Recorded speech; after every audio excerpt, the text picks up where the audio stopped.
कोई document edit करना हो या फिर कोई डॉक्यूमेंट मॉडिफाई करना हो, हम आम इंसानों के दिमाग में सबसे पहले एक ही एप्लीकेशन याद आता है, वो है माइक्रोसॉफ्ट वर्ड, इन सभी कामों को करने के लिए। लेकिन आज के डेट में माइक्रोसॉफ्ट वर्ड के साथ साथ गूगल डॉक्स को भी लोग काफी पसंद करते हैं। दोनों काफी बड़ी कंपनीज है और ये आपको एप्लीकेशन में क्या ऑफर करते हैं और इन दोनों का वर्किंग प्लेटफॉर्म सेम होने के बावजूद भी ऐसी कौन सी ऐसी चीजें हैं जो इन दोनों एप्लीकेशंस को एक दूसरे से डिफरेंट बनाती है, इनका वर्किंग प्लेटफॉर्म सेम होने के बावजूद। जी हाँ दोस्तों, आज के इस वीडियो में हम कंपेयर करेंगे Google Docs versus Microsoft Word, कौन से प्लेटफॉर्म पर ये अवेलेबल होते हैं दोनों एप्लीकेशंस और कौन से एप्लीकेशन में हमें ज्यादा फीचर्स देखने के लिए मिलते हैं, इनकी प्राइसिंग क्या है, कौन सा एप्लीकेशन पेड है और कौन सा एप्लीकेशन फ्री है, सब बात करेंगे। और सबसे मेन बात, इन दोनों एप्लीकेशंस में से आपके लिए कौन सा एप्लीकेशन बेटर हो सकता है, आइए जानते हैं। हेलो दोस्तों, मेरा नाम है आनंद और आप देख रहे हैं आइकॉनिक आनंद।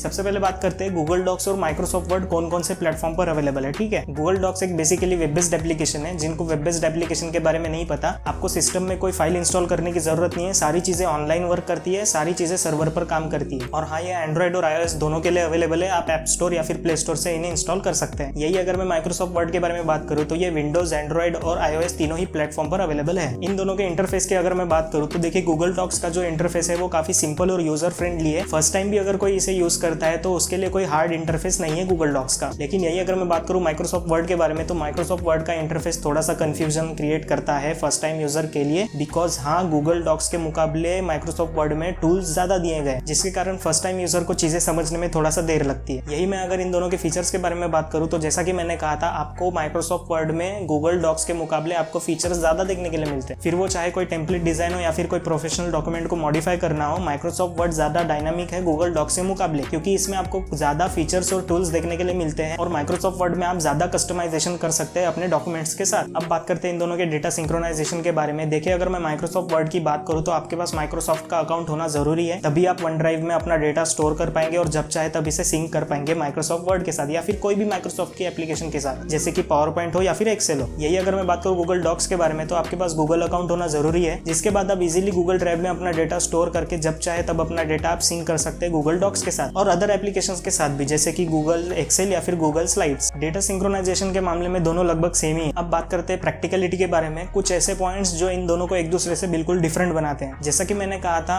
गूगल डॉक्स एक वेब बेस्ड एप्लीकेशन है जिसके लिए आपको कोई भी फाइल अपने सिस्टम में इंस्टॉल करने की जरूरत नहीं है। गूगल ड्राइव पर भी आसानी से फाइल अपनी अपलोड हो जाती है और फिर आप जब चाहे तब इसे सिंक कर सकते हैं। यही अगर मैं बात करूं माइक्रोसॉफ्ट वर्ड के बारे में तो जिनके सिस्टम में पहले से ही प्री इंस्टॉल्ड नहीं आता माइक्रोसॉफ्ट वर्ड, तो बेसिकली आपको माइक्रोसॉफ्ट का पैकेज लेकर इसे इंस्टॉल करना होगा और आप आसानी से ऑफलाइन सारे काम कर सकते हैं। अगर आप एप्लीकेशन के थ्रू डेटा स्टोर करना चाहते हैं और डेटा सिंक करना चाहते हैं फॉर फ्यूचर, तो आपके पास माइक्रोसॉफ्ट की आईडी होना जरूरी है वन ड्राइव के क्लाउड स्टोरेज के लिए। सेम गूगल डॉक्स में भी आपको यही करना है, गूगल ड्राइव में डेटा सेव करने के लिए आपके पास गूगल अकाउंट होना जरूरी। इनके प्राइसिंग की अगर मैं बात करूं तो देखिए, गूगल डॉक्स जो है वो कम्प्लीटली एक फ्री एप्लीकेशन है और माइक्रोसॉफ्ट वर्ड जो है वो एक पेड एप्लीकेशन है। जिनके सिस्टम में पहले से ही प्री इंस्टॉल्ड होकर नहीं आता, उनको इंस्टॉल करने के लिए सबसे पहले तो माइक्रोसॉफ्ट 365 एक पूरा पैकेज लेना होगा उनको, जो कि अराउंड आपको 500 to 600 मंथली चार्ज पे करना होगा उसके लिए। और आपको माइक्रोसॉफ्ट के दूसरे एप्लीकेशंस के साथ साथ आपको माइक्रोसॉफ्ट वर्ड भी देखने के लिए मिल जाता है उसमें, लेकिन ध्यान रखना आपको मंथली चार्ज पे करना पड़ता है उसमें 500 to 600 रुपीज। हालांकि आज के डेट में लैपटॉप में विंडोज प्री इंस्टॉल्ड होकर आता है, जिसके साथ आपको सारे ही माइक्रोसॉफ्ट एप्लीकेशन प्री इंस्टॉल्ड देखने के लिए मिल जाते हैं। काफी लोग क्रैक वर्जन भी यूज करते हैं, लेकिन मैं बिल्कुल रिकमेंड नहीं करूंगा, बिकॉज एक तो वो सेफ नहीं होता और दूसरा वो सिस्टम को स्लो करने के चांसेस उसमें ज्यादा होते हैं। अब बात करते हैं फाइनल वर्ड्स के बारे में, आपके लिए कौन सा एप्लीकेशन बेटर हो सकता है। सिंपल है, अगर आप प्रोफेशनल डॉक्यूमेंट्स के साथ काम करते हैं जहां आपको ज्यादा टूल्स या फिर फीचर की जरूरत पड़ती है या फिर ज्यादा कस्टमाइजेशन की जरूरत पड़ती है, तो बिल्कुल आप माइक्रोसॉफ्ट वर्ड की तरफ जा सकते हैं। बट ये बात याद रखना कि ये एक पेड एप्लीकेशन है, जिनके सिस्टम में प्री इंस्टॉल्ड होकर नहीं आता है उनको मंथली पे चार्ज करना होगा और जिनके सिस्टम में पहले से ही इंस्टॉल्ड होकर आता है उनकी चांदी। अगर आप नॉर्मल यूजर है, आपको प्रोफेशनल फीचर की जरूरत नहीं पड़ती, अगर आप स्टूडेंट है, आपको सारे बेसिक टूल्स की जरूरत पड़ती है, तो आप गूगल डॉक्स की तरफ बिल्कुल जा सकते हैं without any installation, without any charges, बिल्कुल फ्री। बस यही था आज की इस वीडियो में। अगर वीडियो अच्छी लगी हो तो लाइक, शेयर और सब्सक्राइब करना मत भूलिएगा। मैं मिलता हूँ आपसे अगली वीडियो में, तब तक के लिए बाय।